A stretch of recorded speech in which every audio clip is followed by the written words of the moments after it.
Welcome to BBN story and research centre. यह एक आज्ञा ओटीवी रे प्रकाश पाइथिबा बा ओटीवी रे छड़ाइथिबा जो ये अछि आम कैबिनेट जो अछि जहाँ मंजूर करछन्ती केते 7142 टी वैकेंसी। कौन vacancy? Data entry operator vacancy आपण आम राज्य सरकार मंजूर करछन्ती। यह राज्यर प्रति पंचायत रे अकाउंटेंट डाटा एंट्री ऑपरेटर रहिबे। मोट 7142 टी डाटा एंट्री पदवी सृष्टि पाई कैबिनेट मंजूर करछन्ती।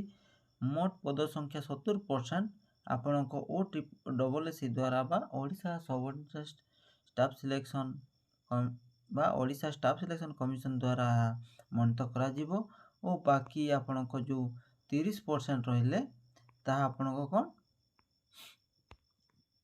आपणको ग्राम रोजगार सेवक मध्य रे मनन हेबो।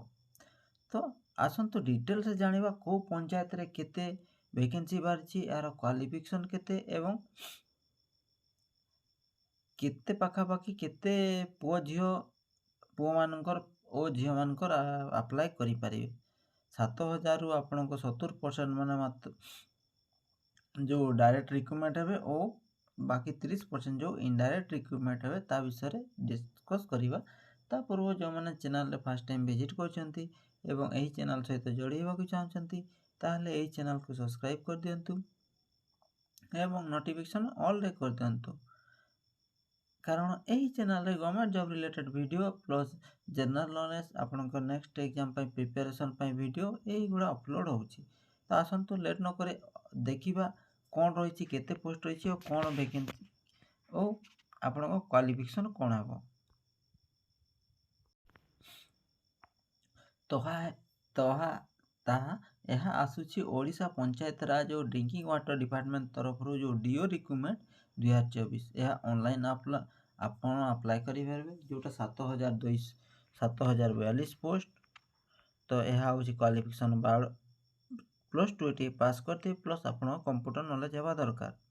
देखंतु Odisha panchayat DO recruitment who can apply all Odisha candidate apply both gender आपण बोथ मेल फीमेल अप्लाई करिवे। यह डिस्ट्रिक्ट वाइज वैकेंसी रहिबो जोटा डीओ देखंतु को डिस्ट्रिक्ट रे केते आपणको अनुगुल 243, बालेश्वर 373, बरगढ़ रे आपणको 266, आ भद्रक रे आपणको केते होची 226, बलांगीर 332, बौद्ध रे 73, कटक डिस्ट्रिक्ट रे होची 388, देवगढ़ रे 74, ढेंकानाल रे आपणको 221, गजपति डिस्ट्रिक्ट रे होची 157, गंजाम रे 526, जगतसिंहपुर डिस्ट्रिक्ट रे होची 207, जाजपुर रे आपणको 222 पोस्ट, झारसुगुड़ा रे 84 post, Kalahandi district 324 post, Kandhamal रे आपणको 184 पोस्ट, केंद्रापड़ा रे 259 post, Keonjhar district 311 post, Khordha रे 211 पोस्ट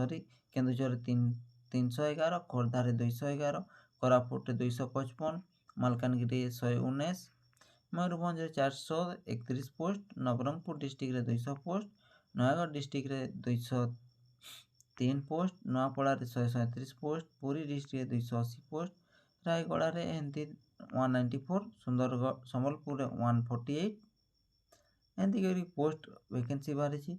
जो कैंडिडेट एज हेलो आपनको एज होची आपनको 18 वर्ष रु 32 वर्ष मध्य हेतिबा दरकार प्लस आपनको एज रिलेक्शन मध्य हेतिबा दरकार। तो एची एजुकेशन क्वालिफिकेशन कोन आपनको एजुकेशन क्वालिफिकेशन आपण +2 टी पास करथिबे एंड कंप्यूटर नॉलेज थिबा जोटा आपण डीसीए डिप्लोमा कंप्यूटर एप्लीकेशन करथिबे बा पीजीडीसीए जोटा पोस्ट ग्रेजुएट डिप्लोमा एप्लीकेशन करथिबे प्लस एठी आपनको जदी टाली करथिबे बहुत निहाती दरकार जो माने करिसंती अप्लाई करिवे नहले डीसीए बा पीजीडीसीए थिले मध्ये आपण अप्लाई करि परिबे। सैलरी आपनको 19000 स्टार्ट हेबो।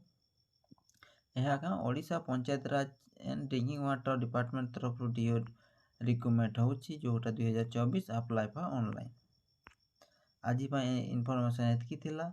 देखो तो नेक्स्ट किछि भी इन्फॉर्मेशन आले मु आपनको वीडियो माध्यम शेयर करिवि। जो माने जोड़ी हिचंती सेमान को थैंक यू, जो माने वीडियो देखौचंती सेमान को मते थैंक यू, आ जो माने जोड़ी ही नांती सेमान को अनुरोध मते सेमान भी जोड़ी हंतु एवं daily government job related video plus daily किछि ना किछि एग्जाम प्रिपेरेसन वीडियो जोटा जनरल नॉलेज साइंस आपन ऑल टोटाल मैथ को छाड़ी दे करी ऑल टोटाल ओडिया टू नहीं करी इंग्लिश पर्यंत जो क्वेश्चन आंसर गुड़ा पड़ो ता विषय डिस्कस करवा। तो आज ये जदि वीडियोटी भल लगी निश्चित वीडियोटी को लाइक करेंगे, चैनल को सब्सक्राइब करेंगे और सांग मान सहित शेयर करेंगे। Thank you.